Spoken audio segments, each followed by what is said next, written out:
Let's start. This event is a part of WSTEM TO event series. I believe that, you know what, I'll ask you one more. I think I didn't mention that. I only mentioned the microphones, but let me ask you one more thing. So if you feel comfortable, I would like to ask you to turn on your camera. So I think it makes a lot of difference if you see faces or you just see these blank squares all over the screen. So it is indeed virtual. This is what we can do, right, during these times, but it makes a lot of difference if you see some, human facial expressions, and I think it makes a lot of difference for the speaker as well. So some level of connection. So that's great. I know some people are taking this from home, maybe some other people are around you, but if you feel comfortable, please turn on your camera. Okay, and now we can really start. So again, this event is a part of the event series of WSTEM TO. And I think for many of you, this is really the first time that you join WSTEM TO events. So I want to say a few words about our organization. So WSTEM TO, Women in STEM Toronto, is an organization with a mission of promoting gender equality in all STEM fields up to the boardroom. We started our community in 2019 and we have now over 500 members. We have different programs for our community. Actually, let me share my screen now, so I can also show you. So we have different programs and different activities that we do, including the event series. So now it is bi-monthly that we get together and we have different types of events. So for example, professional development workshops like the one that we have today. We have inspirational talks, we have social events, and we have all kinds of events. If you want to learn more about this event series, you can check out our website, which you can see here in the middle in the light blue, so www.wstemto.com. You can also see past events. Some of them were recorded, some workshops, so you can look it up there.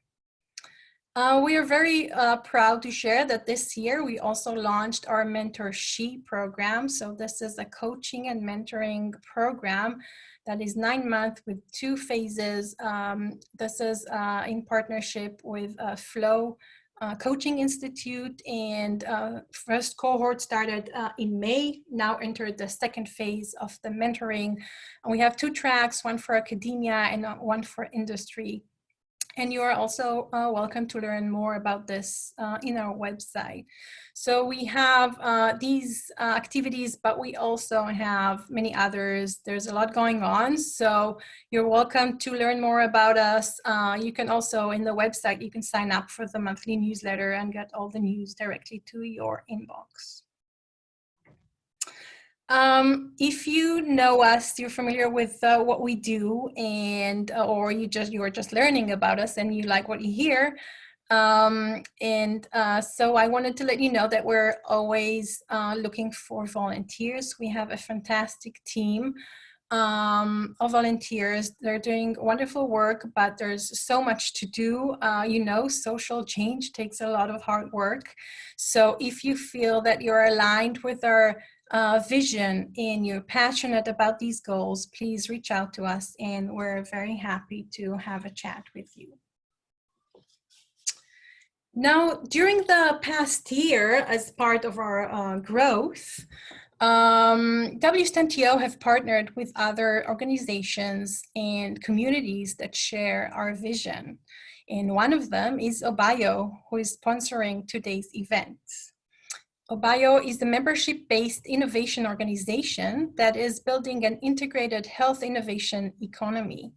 Gail Garland, President and CEO of Obayo, established Obayo in partnership with dozens of like-minded industry CEOs to advance the goal of making Ontario and Canada into a world-leading health innovation sector.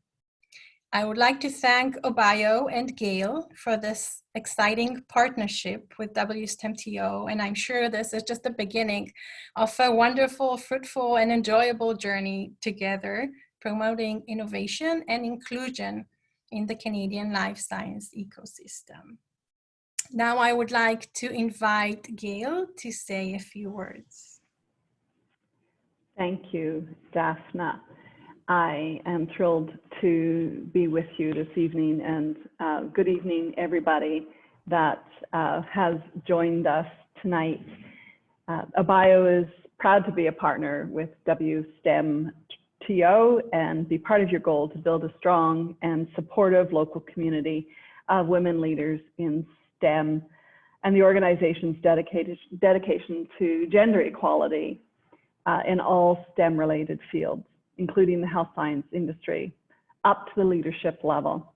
As the founder, president, and CEO of Obayo, I understand the importance of having women-led organizations.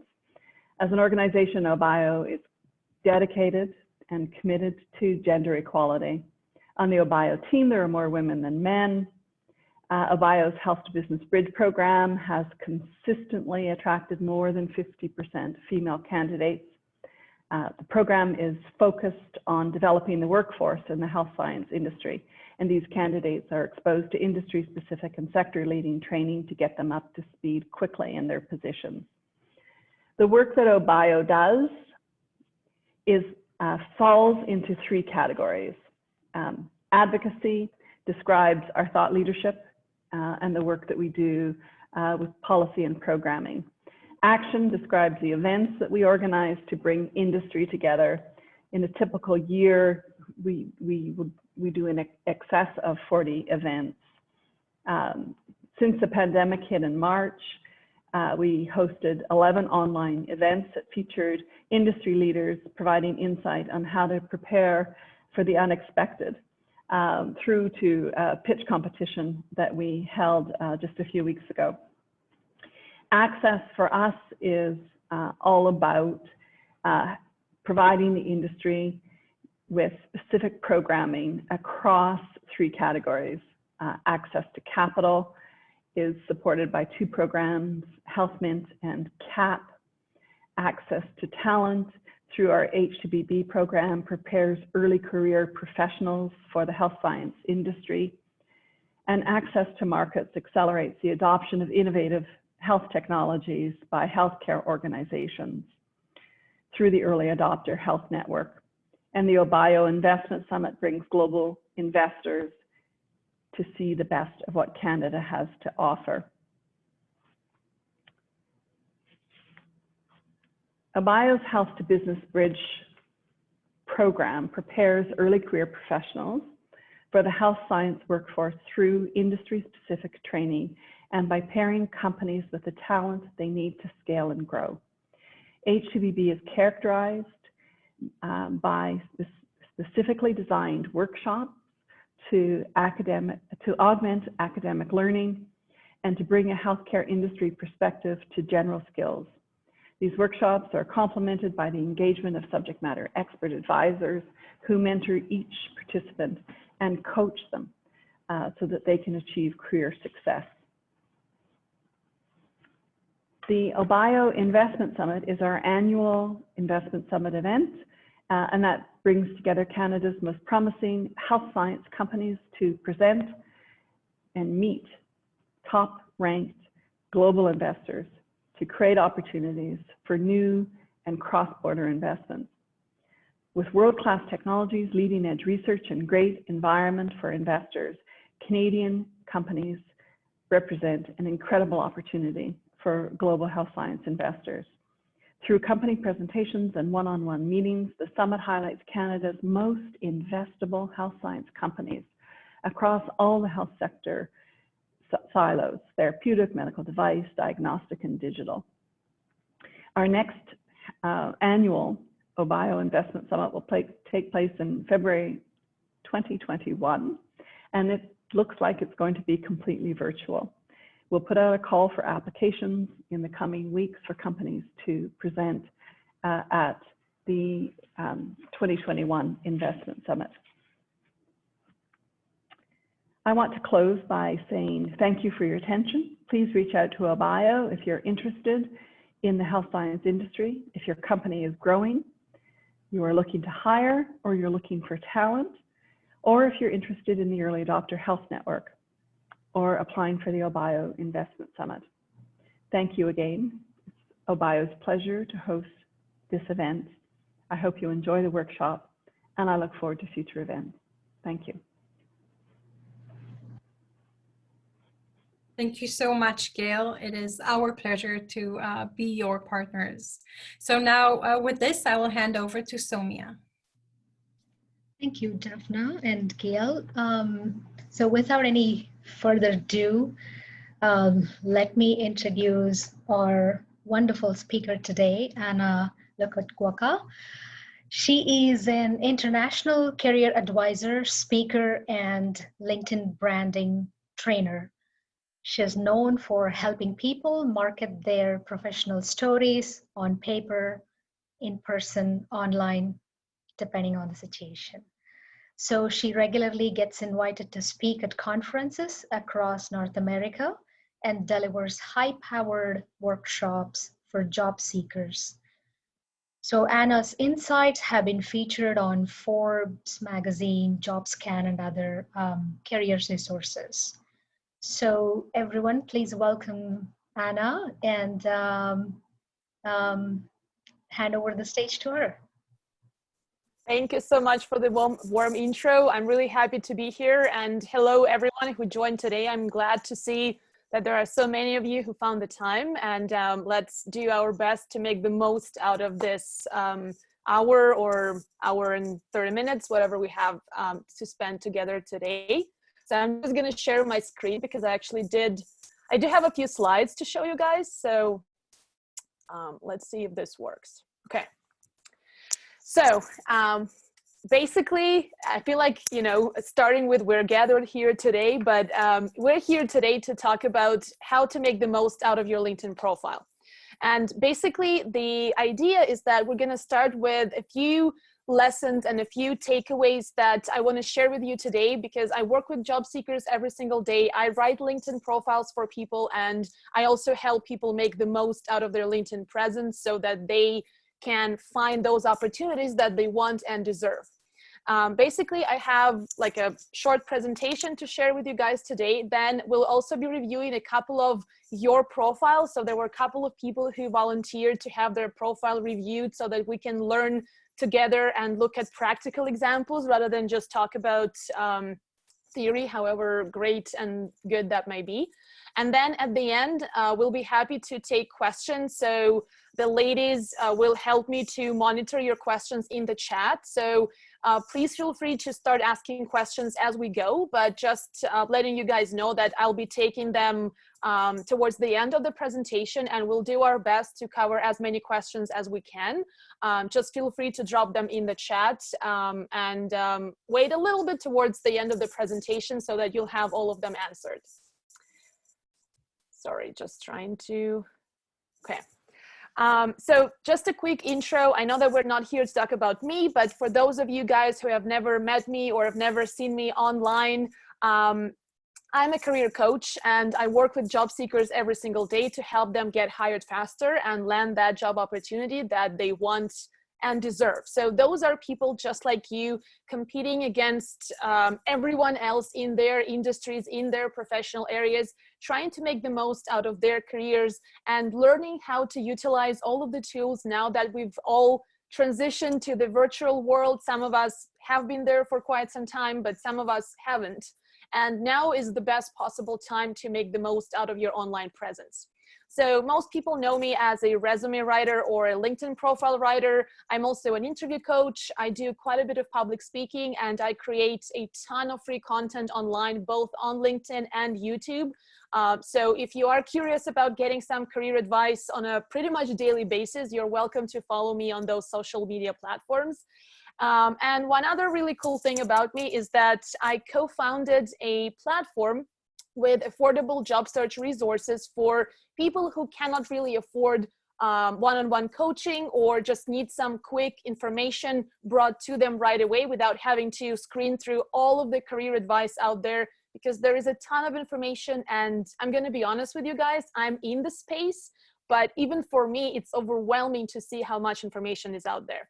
So this platform, Job Search Secret Weapon, I'm one of the co-founders. We've joined forces with 3 other top coaches, career coaches, executive coaches, and created this project together. And the good news is that it all happened thanks to LinkedIn. So for those of you who may have seen me online, you know that I'm a huge advocate of LinkedIn. And basically, you know, I don't want to like promote the idea that LinkedIn is the place to be unless I myself know how to make the most out of it. So the reason that I'm here today presenting to all of you, connecting with all of you, and basically every other cool opportunity that has happened to me in my coaching practice has happened thanks to the fact that one day I figured out that LinkedIn is the place to be. And basically since then, since that first day when I realized that I need to have a great profile, I need to use this platform to connect with other people, to build a community, and to attract those opportunities to me that I want to have in my work life, everything has happened thanks to that. So that's why I always advocate for LinkedIn. And I know that if I could learn to make the most out of it and pretty much build my entire business and my entire career thanks to LinkedIn, I know that each one of you can do that as well.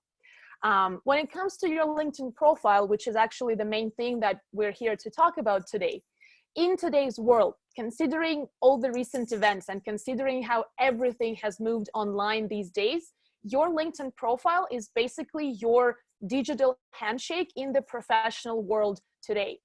I know that for some people who are not so LinkedIn savvy or just not used to using LinkedIn that much, like we're used to other social media platforms where we like to like just spend our time and connect with friends and family and the people that we know from our communities.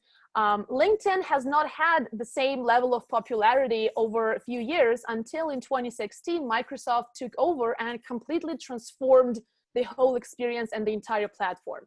So in today's world, your LinkedIn profile is so much more than just an online resume that you use to apply for jobs. Basically, if you simply have your copy-pasted resume on your profile and all you do is apply to job postings on LinkedIn, you're basically leveraging only about 1/10 of everything that LinkedIn has to offer. And I'm not saying that to make you guys feel bad if that's what you do. I'm just saying that there's so much more that you can do and you can benefit from. So hopefully after today, you'll jump on it and realize that there's so much more exciting things to learn and you can benefit from them right away. So your LinkedIn profile is your key to start networking online. It's your key to start building that go-to community that you can always connect with, especially these days when some of you are isolated, some of us are just working from home all the time. We need that connection. We need to, keep in touch with other people who can support our professional now and also our professional tomorrow as well, and who can help us with advice, with assistance, with some leads, or even, with some ideas on how you can position yourself better in the job market, considering how competitive things are today. So LinkedIn can give you that power to build that resourceful and alive community yourself that you can always turn to. And that's exactly what I did. And that is something that has transformed my view of my profession and the community of, of my industry of coaches and career advisors and career practitioners. And also the best part is that LinkedIn gives you an opportunity to generate both inbound and outbound traffic for professional opportunities. I know that that sounds like really fancy buzzwords, so I'm going to explain it in very simple terms. Outbound means that it's you who is reaching out to people. And that's great because that gives you certain chances and certain opportunities that you didn't have before. Inbound means that people are able to find you before you know that those people exist and reach out because they are interested in who you are and what you bring to the table. That's what they call inbound traffic. So you need a great profile to have both. And I believe that it's the combination of both of those things, you working towards something and also other people being able to find you and get interested by what you have to offer, that can help you make the most out of your professional future and your work life altogether. So how do you revive your LinkedIn profile if that's something that you haven't done in a while? Basically, the top of your profile is something that becomes the new business card. the top of your profile is something that people see even before they click on your profile to actually learn more information about you. So what is the top of your profile? What elements does it have? First of all, it has your profile picture or your headshot.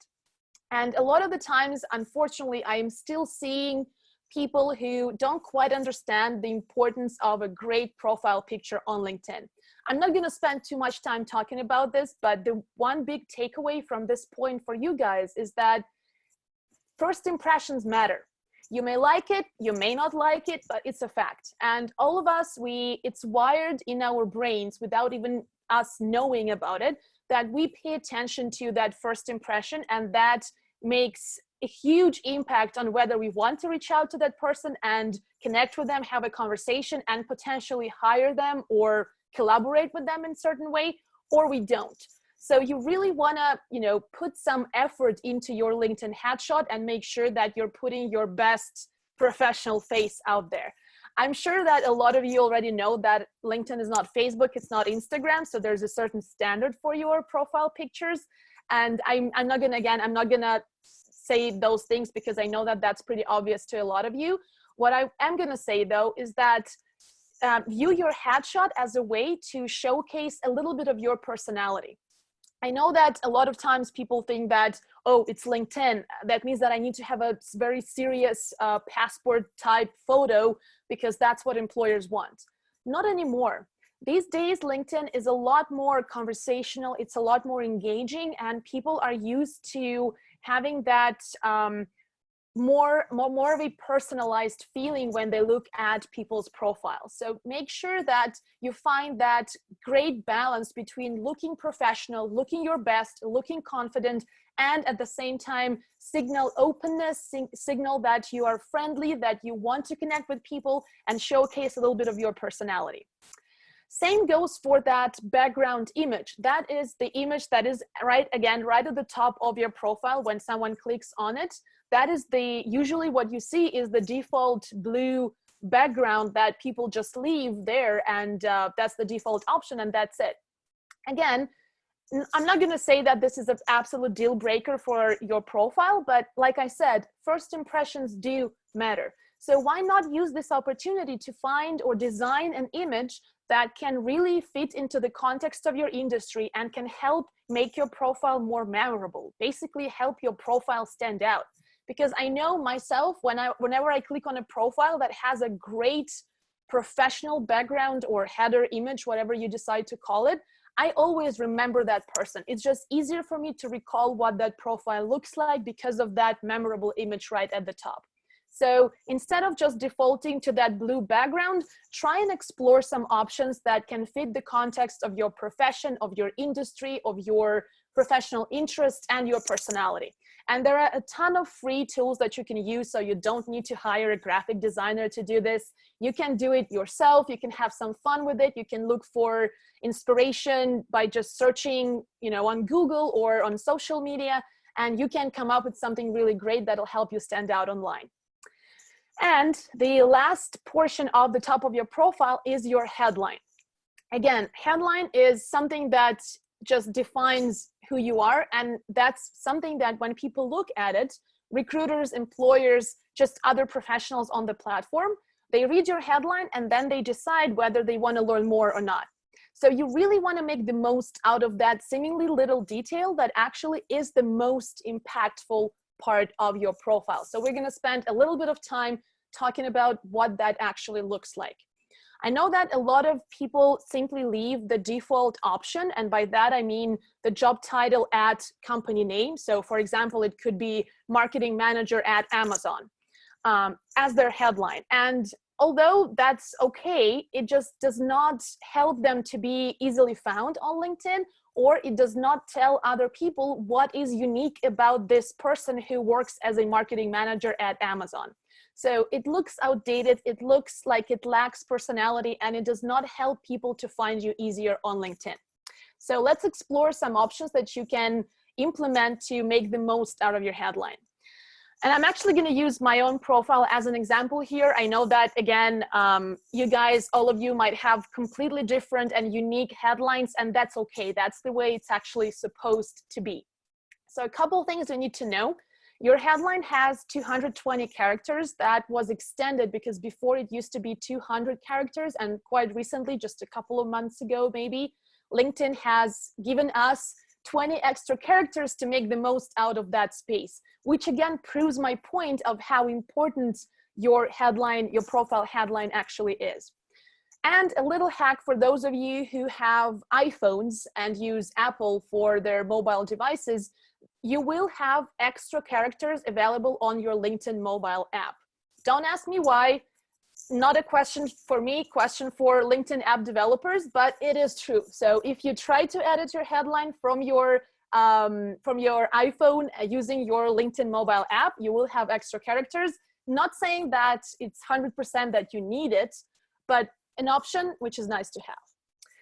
Like I said, try to avoid using the default option, which is just job title, add company name. So let's look at my headline, for example. So what I'm using here is I'm using a format that has a combination of defining who I am, the value I bring to the people that I want to connect with on the platform, so my target audience, and keywords that people might be searching me for, combined with a marketing, kind of a marketing slogan.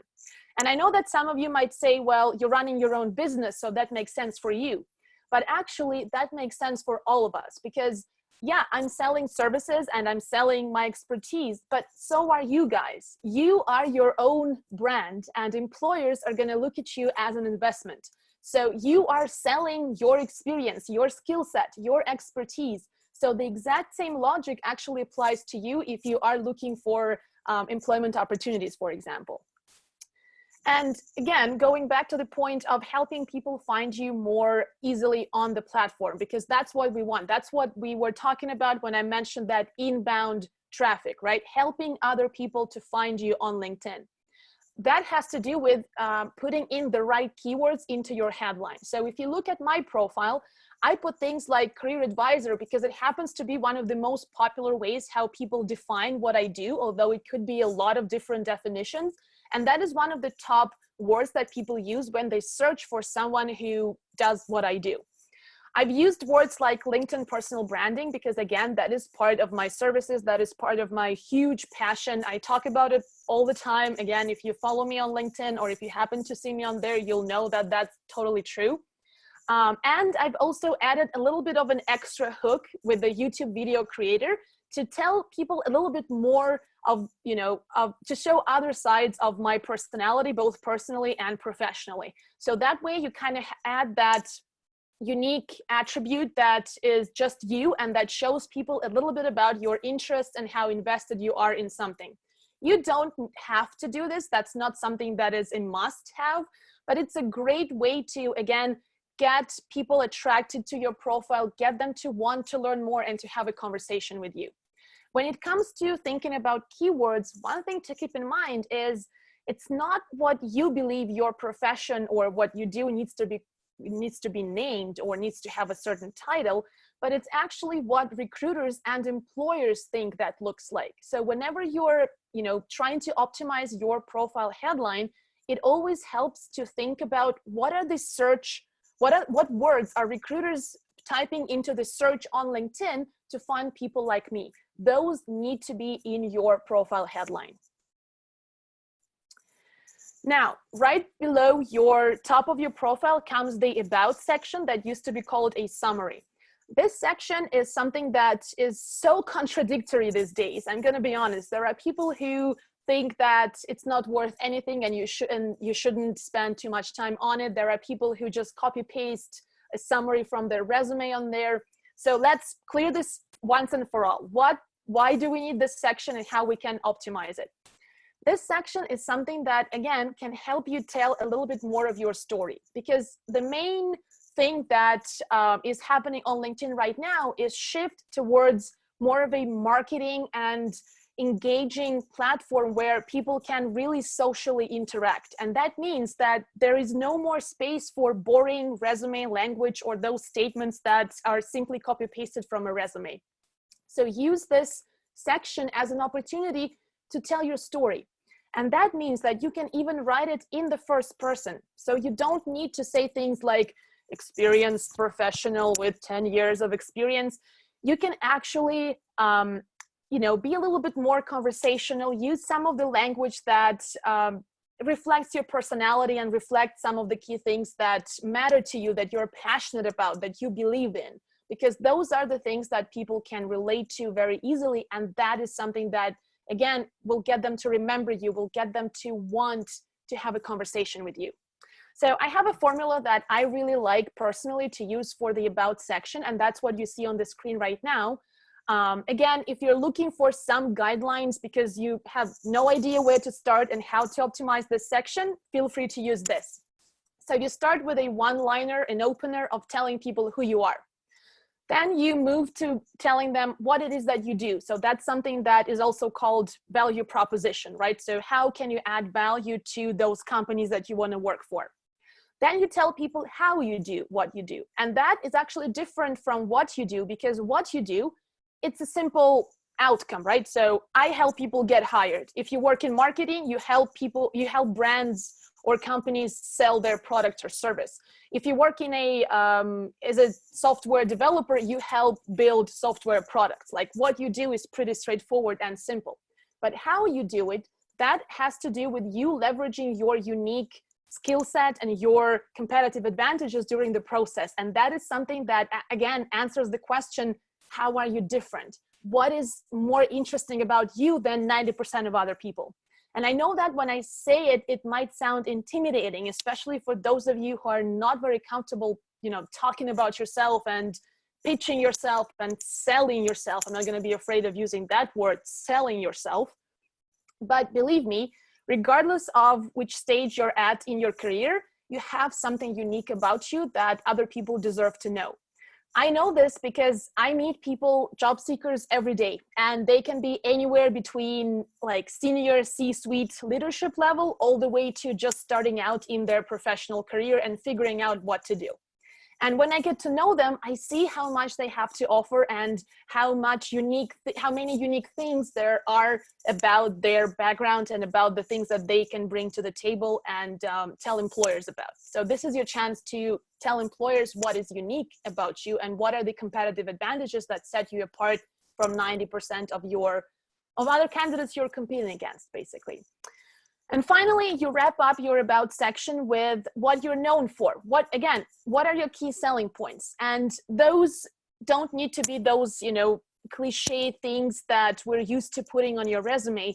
This is something that can be real, that can be true about you. And you can use some accomplishments to prove that, or you can just simply outline a few of those things that you know people kind of remember you by or know you for.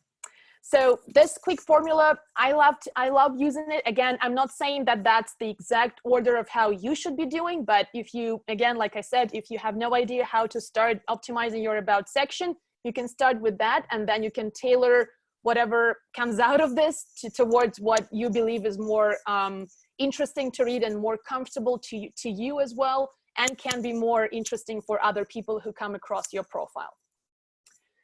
And the question that I get all the time is, well, how do I know what kind of keywords to put into my profile?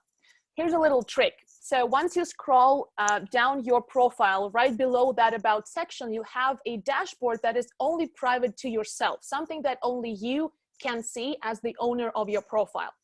On that dashboard, you're going to see the views of your recent posts if you've published anything. And there will also be on the right-hand side, you'll see search appearances. And there'll be a certain number, anywhere between 0 if nobody has found you on LinkedIn, all the way to hundreds of thousands if you're like super popular and you have a ton of followers and you are creating content every day. And the good news is that not many people know that that section is actually clickable. So you can click on that search appearances, and LinkedIn is going to show you some pretty cool data around where those searchers that were looking for your profile and found you, where do they work? What do they do? So their job titles. And also, which is especially cool, the keywords that you were found for. Now, the important thing to remember is that this data is not always accurate. So LinkedIn sometimes is glitchy, sometimes it takes time to catch up with those results. So there's a little bit of a time lag between, you know, that data and the moment that you're in today. But at the same time, it's a great way to kind of do a quick checkup every once in a while, maybe once a month or once every couple of weeks, and just have a look. Are those keywords that your profile is found for, do they match what you want to be or who you are today? Because if you have a profile of someone who is, has a career in sales and is targeting opportunities in sales and business development, for example, but for whatever reason, people keep finding your profile for keywords that are related to accounting, because maybe there was one role that you had 10 years ago that was related to accounting, that means that your profile is not optimized in terms of, we're talking search engine optimization. Again, a fancy word that means that you are using the kind of content, the kind of words that help people find you easily on the platform when they're looking for someone with your skill set or around the same skill set as yours. So this is a great tool that I recommend you guys use, like I said, on a regular basis every once in a while. It's a great quick checkup to make sure that your profile keeps being optimized and people are finding you for relevant opportunities. Because what we don't want to happen is you're targeting certain roles and you're doing your best and you're thinking, well, why isn't this working out?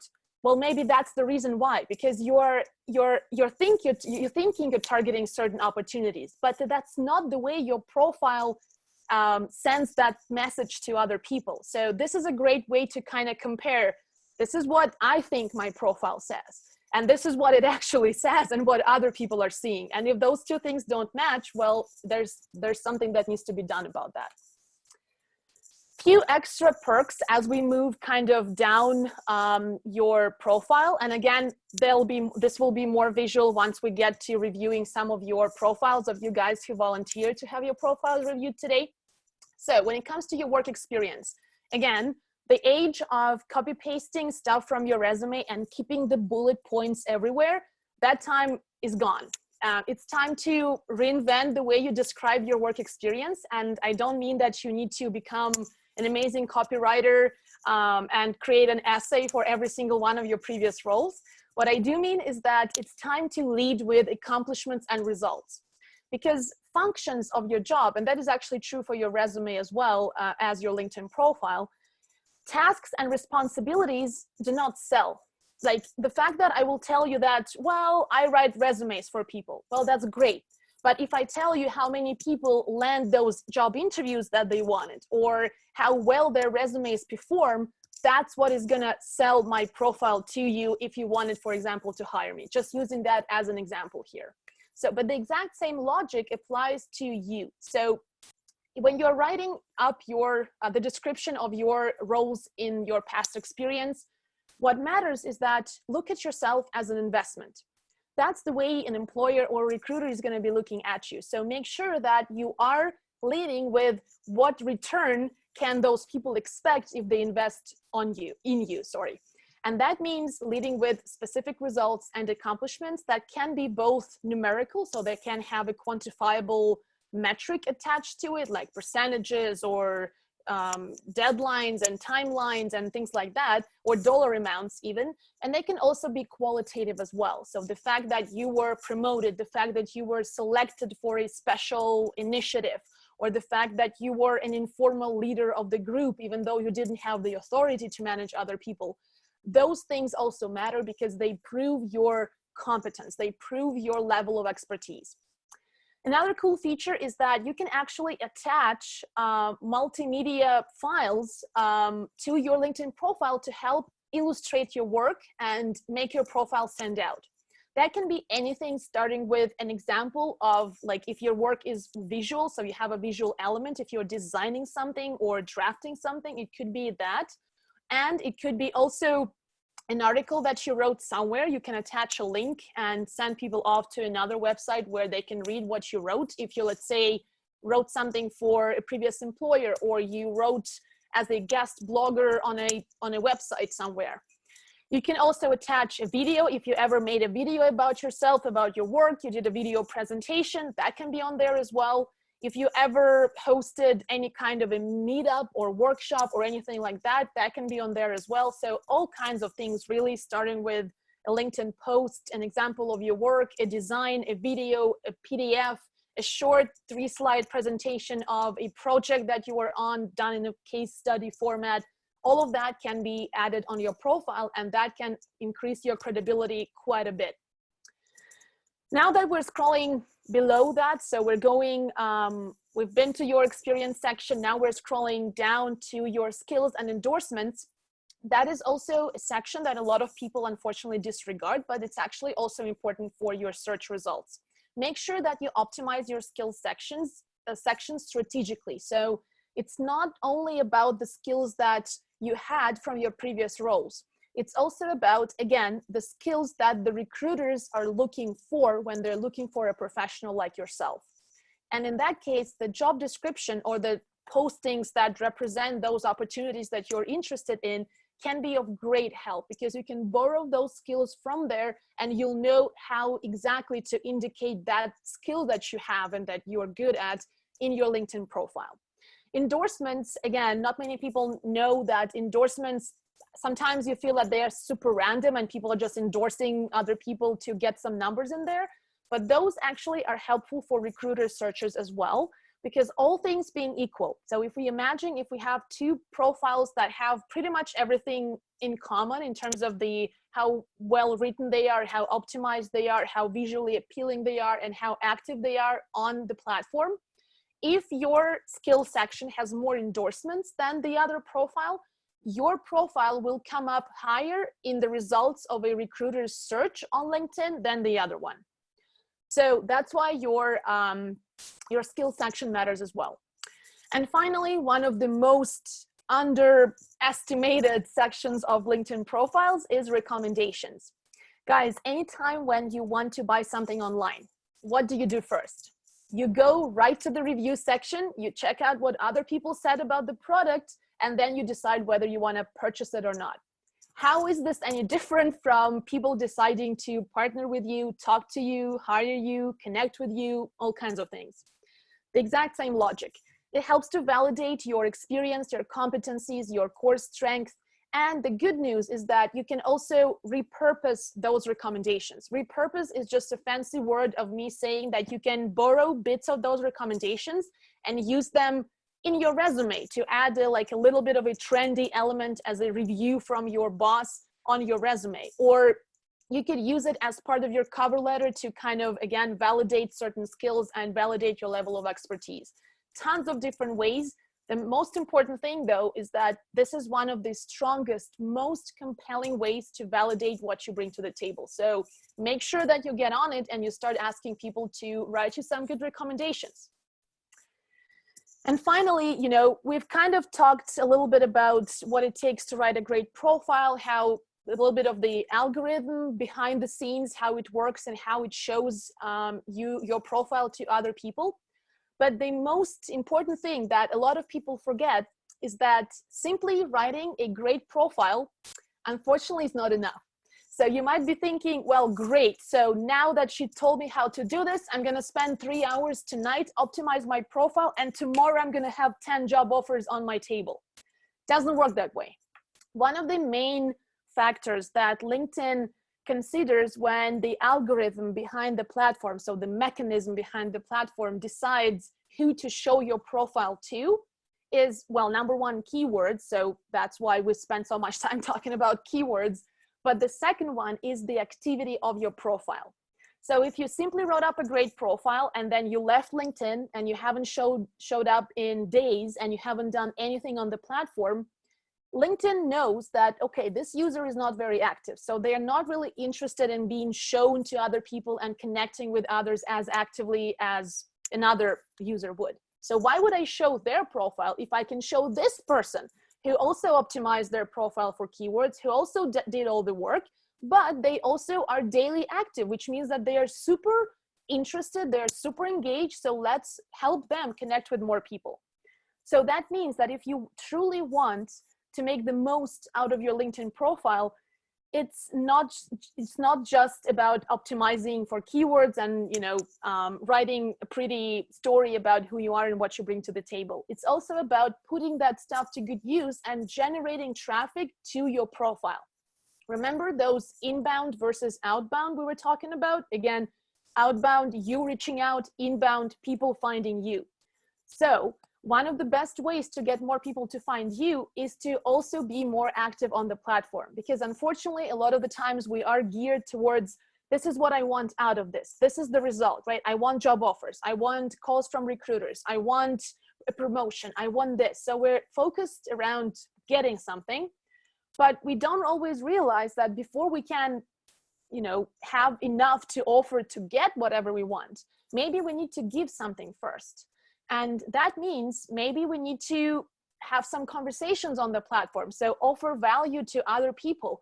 Maybe you can introduce other people in your network and help someone else find an opportunity through a contact or a connection of yours or a friend of yours.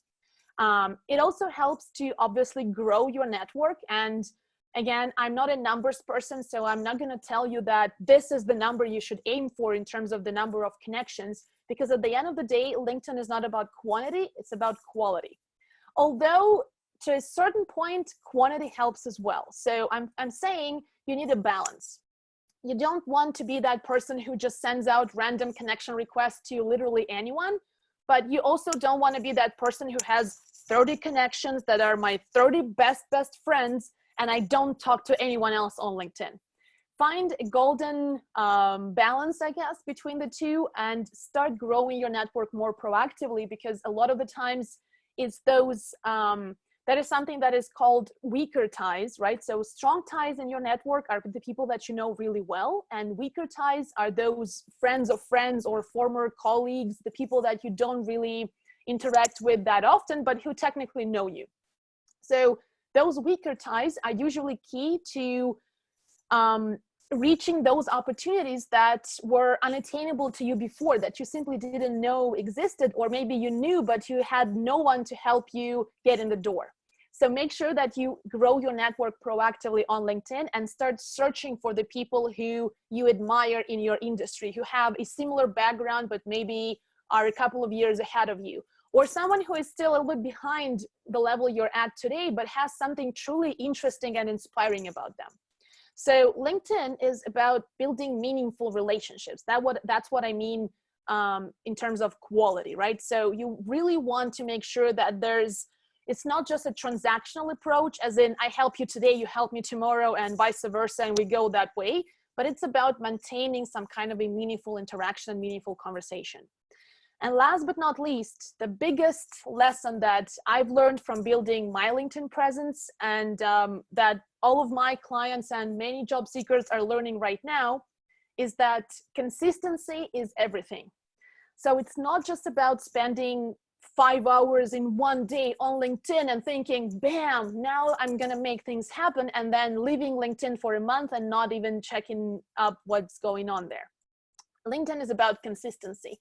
So if it's something, again, if it's something new, if it's unfamiliar territory and you feel a little bit uncomfortable going there and thinking, oh man, this is something that makes me cringe a little, small steps, baby steps, one little thing a day, and you'll notice that in a week, in 2 weeks, you'll make a ton of progress that is going to motivate you to make even more and even greater progress, and you can actually step it up a bit from there.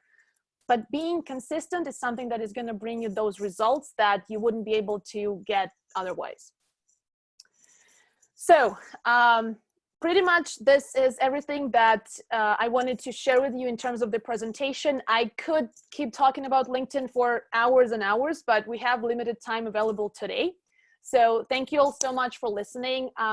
I'm happy to connect, and I'm going to get back to this information, but just in case, if you wanted to connect with me, feel free to reach out on LinkedIn. You can see my website on the screen right now as well. And also, if you are into videos and you like watching stuff on YouTube, find me on there just by putting my name into the search bar and watching some of my videos, because I've done quite a few and different career-related topics about networking, about making the most out of LinkedIn, whatever it is. And I'm always happy to connect. And one other thing that I'm going to mention is, if you want, like in the topic, going back to the topic of LinkedIn headlines, right? We were talking that it's the most important and the most impactful part of your profile. So quite recently on the platform that I told you about, Job Search Secret Weapon, my business partners and I, we released a new product where we help you to make the most out of your LinkedIn headline and share a ton of examples that you can simply borrow from and use for inspiration. If you're interested, here's a link to our website. You can also reach out to me and I'm happy to give you some more information. Okay, I'm gonna stop sharing my screen for just a sec and I'm gonna start opening up some of those profiles that you guys sent us in advance and volunteered to have them reviewed. And by the way, feel free to start typing your questions. I'm gonna be taking them right after we do a couple of profile reviews. Okay, just give me 1 second. I'm gonna copy the link and I'll show it right back to you.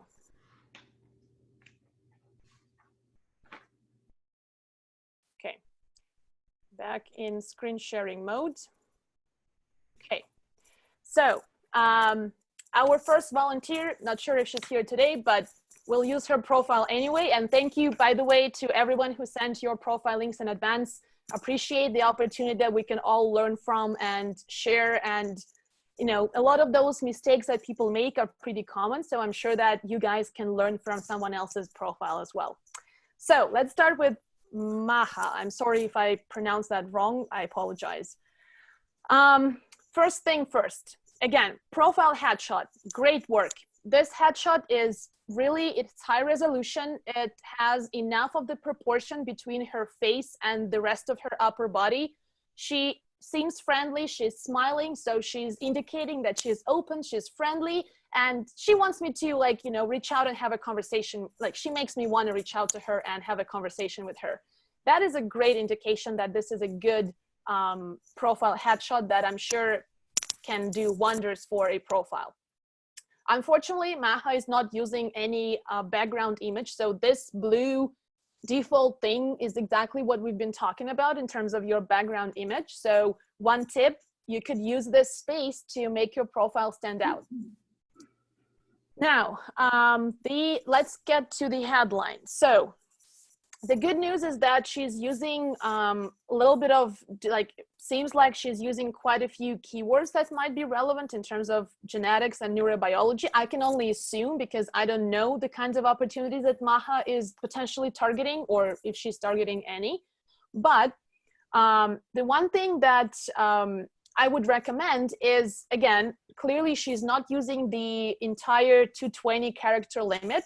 Not that it's, again, a must for everyone to use all of those characters, but it looks like she could tell a little bit more about herself because we know that she is a researcher. We know that she has a degree, which, by the way, may not be something that defines what she can bring to the table. So just saying that it would be great to know what it is that you're researching, what it is that, you know, that you're most excited about right now.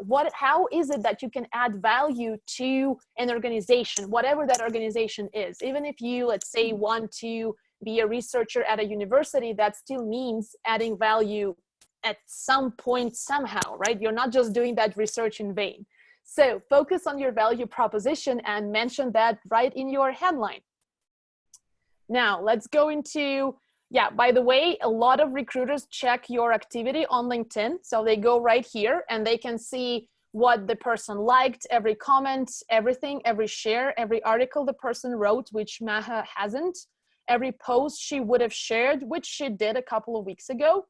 So again, that's going to the point of you need to be active on the platform and help LinkedIn help you. So it's good that Maha is doing something, and it looks like she engages pretty regularly with the content of other people, which is a great way to get started. And maybe one day she'll be ready to create her own content, who knows? Okay, going down to her experience section. As you guys can see, there is not much information written in any of those roles, which is unfortunate. So one recommendation, don't leave those blank. Add some level of detail. You know, again, you can use the first person. You don't just need to focus on verbs and what you actually did. You can use statements that are more future oriented. So if it's something that you've just recently started and you don't have really any accomplishments or results per se that you could mention here, you could still Talk about what you're excited about as your next step, or what it is that you're working towards. That is more than appropriate for a LinkedIn profile. Although it's not something that you would use in a resume, going back to my point that your LinkedIn profile and your resume are not the same thing. Okay, so she has her education. Well, there's not much that can be changed in there. She has some volunteer experience and some information around it, so that's good. Skills and endorsements. So let's stop here for a sec. So guys, you know that these top 3 pinned skills are the ones that are going to appear at the top all the time. So you really want to make sure that those top 3 skills do indeed represent the top skills that the employer that you want to work for could potentially be looking at. So again, in Maha's case, I'm not sure what kind of roles she's targeting, but I'm assuming she wants to continue doing her research, and I'm assuming that that research is mostly relevant to molecular genetics. In that case, the fact that she chose these 3 skills to pin them at the top would make sense. If, however, she's looking at something completely outside of it and she just feels like that's something she knows from the past and that's why it's at the top, and in that case, that section would need some optimization. It also looks like she has quite a few in the interpersonal skills category, which is good, but not much in the industry knowledge. I'm sure that you can still expand and find other related, or I guess the adjacent, if that's the right word to use here, skills that would still be relevant to those that she has at the top. Also, look at the number of endorsements. Could use some improvement. Again, not saying that this is a deal breaker, but a reminder, all things being equal, the more endorsements you have, the more LinkedIn is going to show your profile to someone who is looking for someone with the same skill set. So unfortunately, Maha does not have any recommendations, which is really a big missed opportunity. Guys, try to make sure that you get some people to write a recommendation for you. And the more fresh that recommendation is, the better. I can guarantee that there are a lot of people who you've worked with in the past. Maybe they were your leaders. Maybe they were your colleagues and coworkers. Maybe they were working in the same company and just knew you because you worked on the same project together. They have something nice to say about you. And if you ask them and show how much you appreciate that opportunity, they will be more than happy to do it. So I truly encourage you to get on it and start writing some people to ask for recommendations, because those are your product reviews. This is something that will help the other person make the decision whether they want to have a conversation with you or not. So I'm going to stop sharing for just a sec and pull up a different profile now. By the way, if you have questions, you can keep typing and I'll just get back to them in a couple of minutes. We'll look at another profile and then we'll get to your questions. Okay. Going back to screen sharing. Okay. Luanis, again, very much apologize if that wasn't the right pronunciation. Great headshot, looking good. Again, showing some personality, yet looking pro, looking her best. So that's awesome. No background image again. So similar thing, why not use this to help your profile stand out?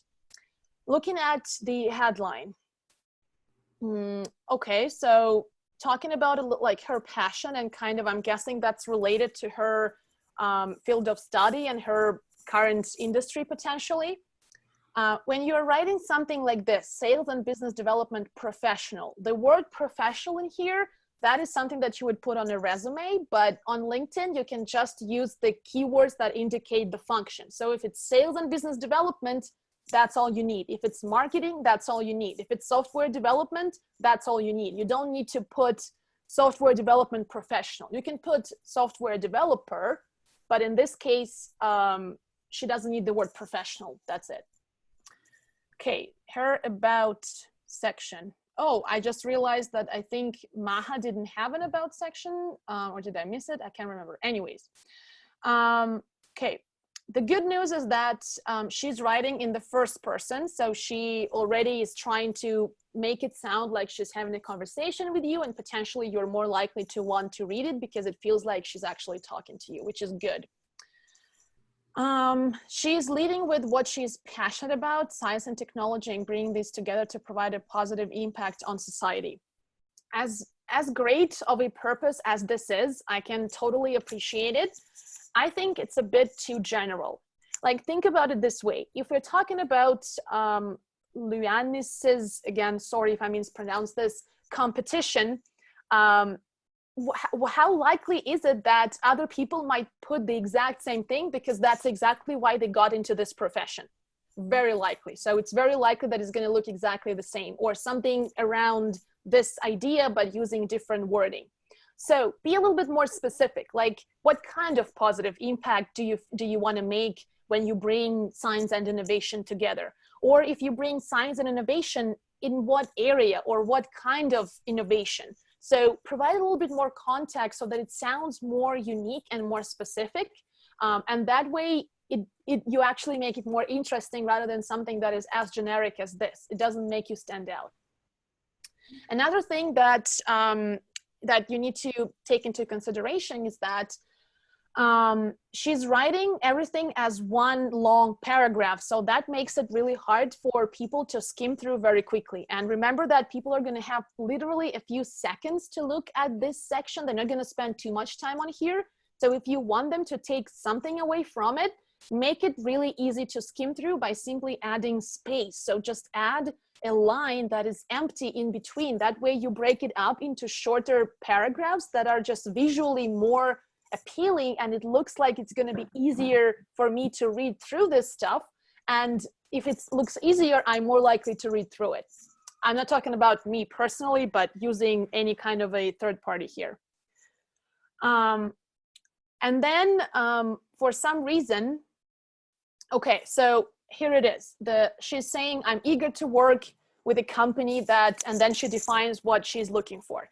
That's great, except that what's in it for the reader? Like, if I were someone from a company who was looking to hire someone with the same skill set, I mean, it's great that I can know that that's what you're looking for, but what I'm mostly interested in is how you can add value to my organization, to my business, to my team. So instead of, like, this is something that is more of your objective, and that is something that people wouldn't care about that much, to be honest with you. I know that it might sound harsh, but it is the reality of things. The main thing on the employer's mind, or the recruiter's mind for that matter, is what's in it for me? What's in it for our company? And that's what you need to lead with in your about section. Also, all of this stuff looks like a copy-pasted resume, so I wouldn't put it on here. Don't break up this whole conversational tone with just this. But if you wanted to highlight a couple of things and add a bullet next to them, then, you know, make them a little bit more engaging, like provide some context in terms of demonstrating command of scientific knowledge. Like, this sounds very high level and very resume-like, so you don't want to have that in your about section. Experience, nothing in here, which I imagine, since it's a new role, again, like I said, guys, you can use, even if it's a new role that is still fresh and you haven't, you know, still accumulated a lot of accomplishments or results that you can talk about, you can tell people something that you're working towards, something that you're excited about. So looking also into the future, not just the past. In the rest, I'm sure that now that we've talked about, you know, what goes onto your LinkedIn profile and what doesn't, I'm sure that you all can notice that this looks exactly like something that you would put in a resume.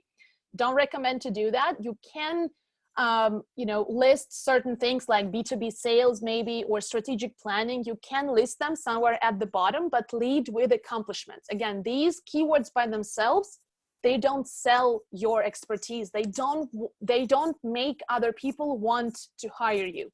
If you have accomplishments, if you have ways to show how you were able to make an impact, however big or small, doesn't matter. Impact-driven statements, that's what's going to get you hired and get people to want to talk to you.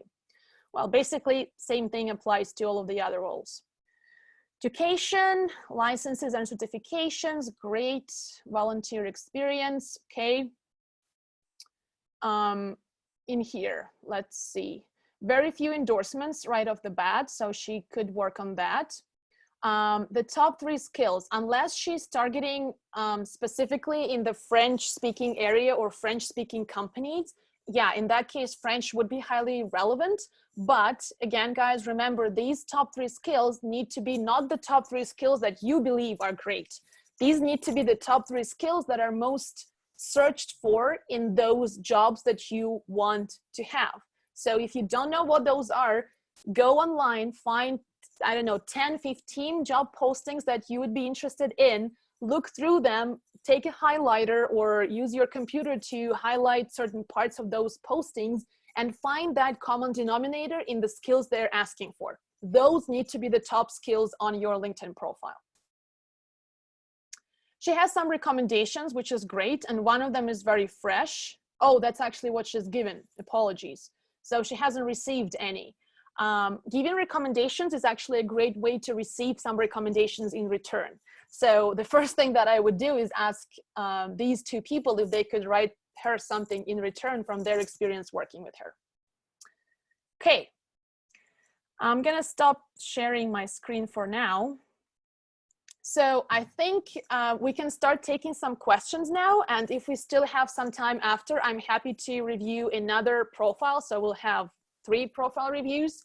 But if you guys have some burning questions that you want to have answered right now, I'm happy to take those.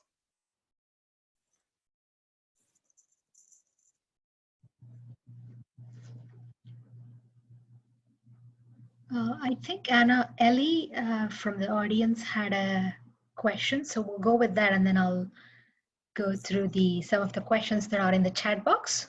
Sure. Is Ellie still online? Hi, can you hear me? Yes, we can hear you. Okay, awesome. First of all, thank you so much for your wonderful presentation. I'm usually an impatient person in listening to presentations, but I truly enjoyed every single minute. To make it short, my main question is regarding when you were talking about making the private dashboard and this working on the searchability of our profile. Could you please go through that again? I'm not sure. I think I missed the setting. Where can I change that? Sure. Yeah, I'm happy to do that. So I'm going to use my own profile as an example. So I apologize if you see some things that you're not meant to see. I don't know what that might be, but anyways, I'll share my screen right now. And by the way, thank you for your kind words. I'm glad that you enjoyed the presentation, Ellie. Okay, so this is my profile and I'm looking at it as myself, so I have access to some features. So if you go, this is my about section. These are some featured attachments that you guys may or may not have, doesn't matter. So here it is. This is the dashboard that all of you guys have on when you log into your LinkedIn account.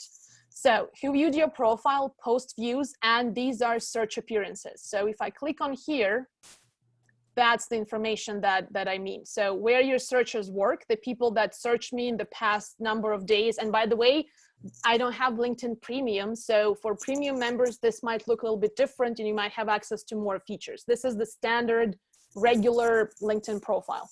So the organizations where the people who searched and found me work, again, probably the top or most recent, what they do. So their job titles, you see there were 3% of journalists, there were 5% who had founder, meaning they are entrepreneurs or they're running their own business, and the keywords that they use to find me. So you see, when I talked about the idea of doing that checkup, right? So I can see right here, and well, hiring manager might be just a little bit of a glitch. I haven't used that word that much, but anyways, the 4 out of 5 do indeed represent what I do, which means that it's a match between how I position myself on LinkedIn and how other people are looking for me on there.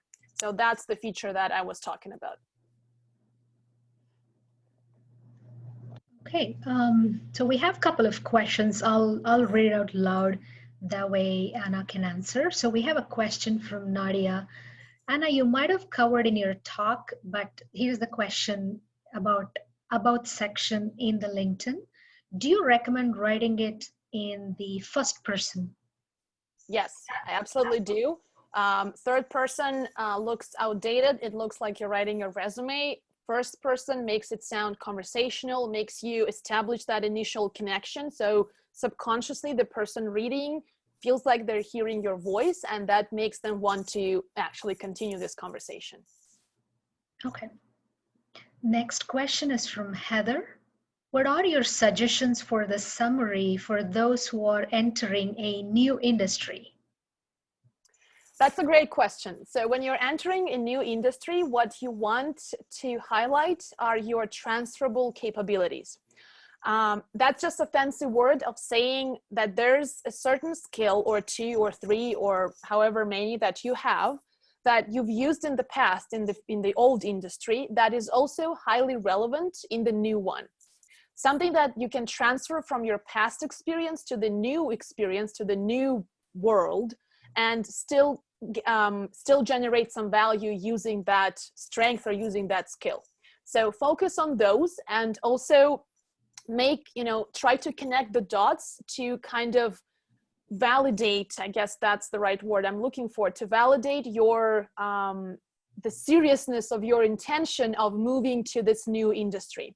Because a lot of the times, and that is especially true if you're already applying for opportunities in the new industry, people might think that you just hit it randomly to see, well, maybe this works out. Maybe they find my resume good and they want to talk to me. So use your LinkedIn profile to make other people feel that even though you're new to this industry, you're very serious about transitioning. So maybe a couple of words about why you're making that move, why you're interested in this new industry on top of those transferable skills. And that would be a good place to start. Okay, thank you. I guess there are a couple more questions. We'll get to that right back. This is probably one question that from WSTEM members and probably all of us want to know. As women, are there any pain points or any certain strategies that we should be adopting? Because the way we think about our success or our achievements is little different than everybody else. So could you comment on that? Yeah, for sure. That is a great question, and I'm glad that we brought it up today. I work with a lot of women. I mean, obviously I work with all genders, but with women, what I'm noticing is that a lot of the times we diminish the value of our achievements, and for whatever reason, we feel, well, this is not really, that's nothing special. Like, why should I talk about this on my resume or my LinkedIn or during the interview? So what I recommend that you guys do is, well, obviously I can talk like all about building your confidence and stuff, but I know that it's not that easy, especially if, let's say, the job market is not looking good, and if potentially you may have lost a job or being laid off or being somehow affected by the recent events with COVID. So what really helps is if you are tracking your daily accomplishments, and I'm going to use the word accomplishments, although I mean any positive results that you are able to generate, even if it's something as simple as I was able to hit all the points on my to-do list and learn to manage my time better. Anything as small as that counts. So when you do that on a regular basis, maybe every day, maybe every other day, maybe just once a week when you have 15 minutes, when you can just have some quiet time and think about this, or just even writing stuff down on your phone on the go, that could be an option too. That helps you over the time to gain that confidence, and that it kind of rewires your thinking in terms of you now know that there's absolutely a ton of positive things that you've accomplished in every single day, even when you feel like, oh, today I was a complete failure, I didn't make this commitment, I was late to this meeting or whatever. Like, if everything went wrong, but you still wrote down and noted down those positive accomplishments, your brain is going to focus more on that stuff. So it's going to shift your mindset. And by the time when you do that for a month or a couple of months, it's going to make it so much easier to talk about those results and the ways you were able to show your best, that it's going to feel very, very natural. So I personally find it very helpful. And I know that a lot of other people who use this method also love it. Great tip. Sorry. Thank you. And I guess we can go through a couple more questions. So this is one from Andrea. Is it worth to get the premium account as it offers more stats and the ability to send more messages to people? That's a great question. I was pretty sure that it was going to come up. I mean, I'm not gonna say that there's a yes or no, like a definite yes or no answer here, because it depends on what you want to do with it. So one of the things in terms of the extended stats, certainly it can add you some value and get you some insights as to who is looking at you, and you can reach back out to those people and stuff like that. I personally don't use it that much, because whoever wants to reach out to me, they reach out to me, and then I can still find those people that I want to have conversations with and proactively reach out to them first. So to me personally, that has never been a main objective, but if it is for you, I would say that it's a big value add for sure. Sending more messages, sometimes that helps, but in most cases, you can still connect to the person. And when you're connecting, make sure that you're sending a personalized note attached to your connection request, so the person has some context around why you're reaching out. You can do that both on your desktop and on your mobile app. So sometimes people will just hit connect on mobile and think, oh, I didn't get a chance to attach a note. There is a way to do it. I'm not going to spend a lot of time walking you through it. You can Google it, or you can just reach out to me after the session. Just message me on LinkedIn, and I'm happy to show you how to do that. So if you connected with the person, you don't need the paid email feature that LinkedIn Premium offers. Also, if you want to reach out to someone you're not connected to, go onto their profile, scroll down to their interests, which is at the very bottom, and you will see any LinkedIn groups that they are a member of.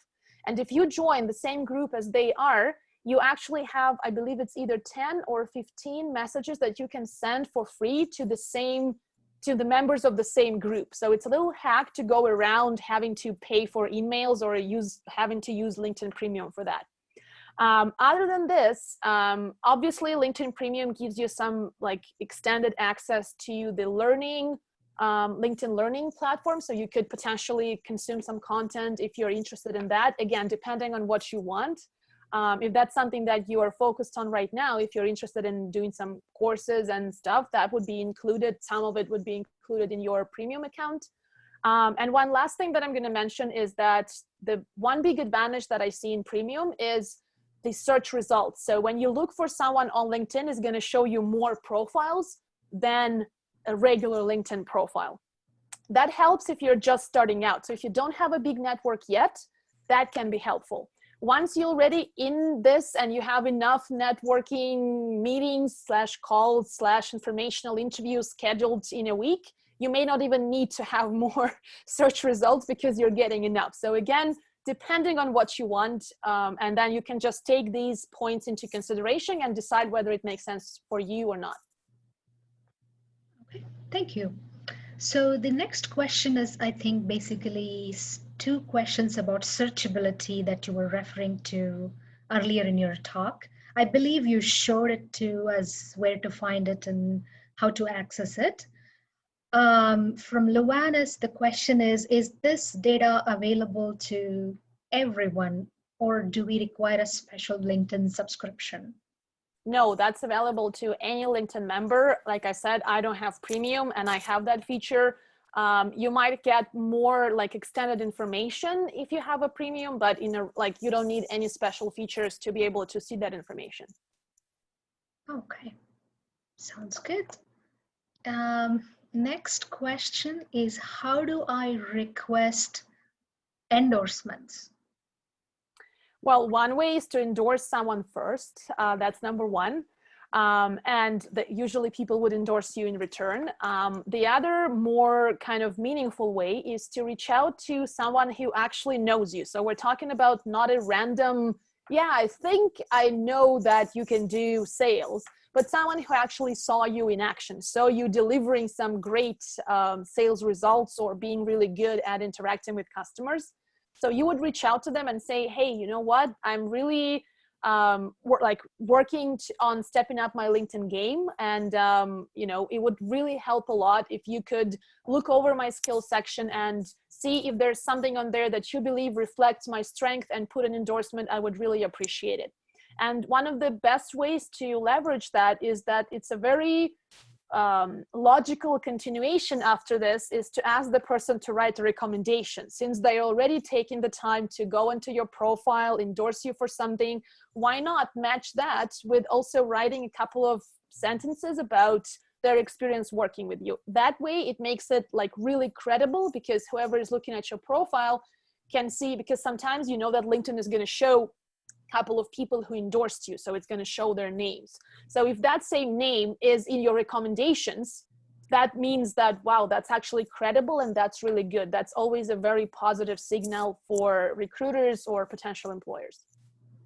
Okay, that sounds good.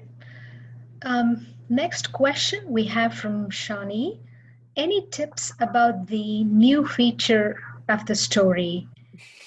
I know it should be different from IG story or Facebook story. Any tips on that? Yeah, I'm glad that there are other fans of LinkedIn stories, because I know that some people have very mixed feelings about it. I personally am a huge fan. I'm loving it so far. So yeah, you got it right in terms of it's not the same as Instagram. So probably going too personal or like personal 100% of the time, that would have been a little bit inappropriate, or let's say it wouldn't give you the same kind of result or output that you're hoping for.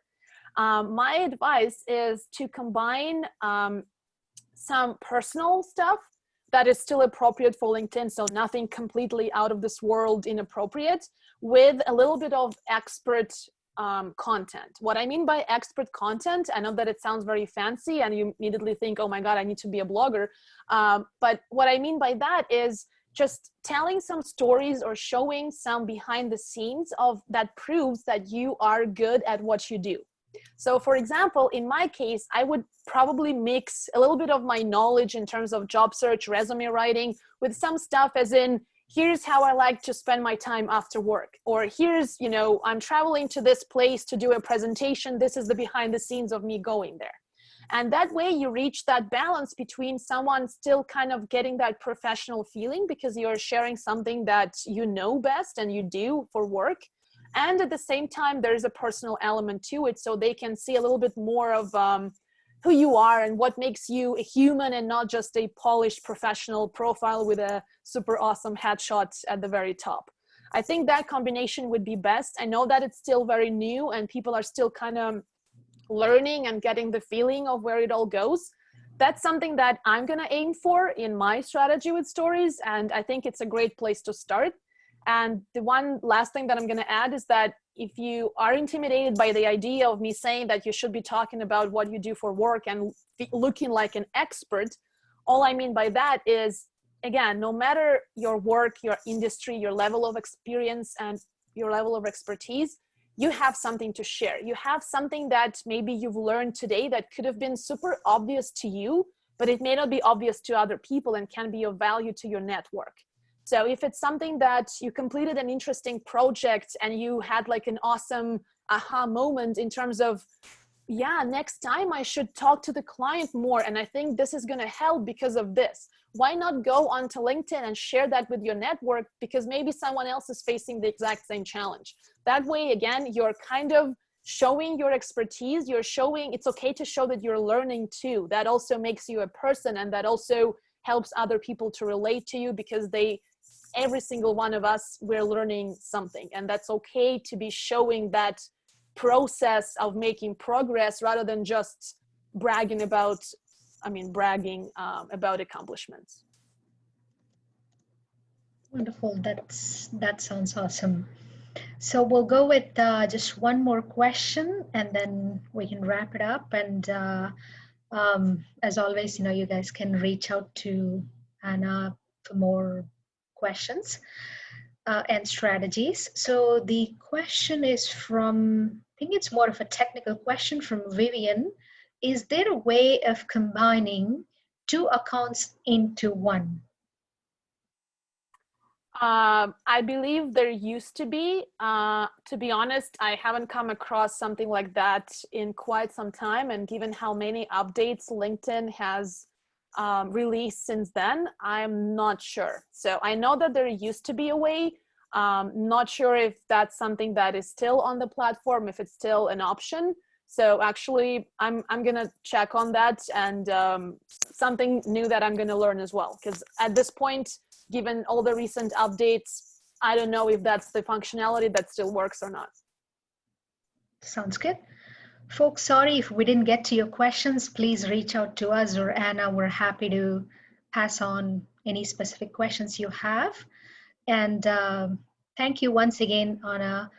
I'll hand it over to Daphne to wrap up and pass on some comments. Thank you, Sonia. So Anna, thank you so much. What a wonderful presentation and helpful tips. And I know for myself that I learned so much today about LinkedIn that I didn't know before. I'm sure everybody here learned something today. So thank you so much for this really good workshop today. We really are happy that we got to have you here today as our speaker. Thank you. Thank you. Thank you so much. I'm glad you guys enjoyed it, and thank you for having me. Thank you. And I also want to mention that this event today, this workshop, was the second one in a series that we have this year out of 3 meetings that we have around career management. So watch out for the third one that is going to happen in November around transition and career change. So you'll be able to find more details about it on our website. I want to thank others as well, in addition to Anna. So first of all, Obayo, I want to thank you for being our sponsors for today's event. I want to thank the WSTEM TO events team for putting this event together, and Sonia for moderating today's meeting. And of course, I want to thank all of you today for joining us. I had a lot of fun. I hope you did as well. And I hope to see you again in our next event. I want to wish you all good evening. Thank you. Thank you. Bye-bye. Bye-bye. Bye-bye. Thank you, everyone. Thank you. Bye. Bye-bye. Thank you.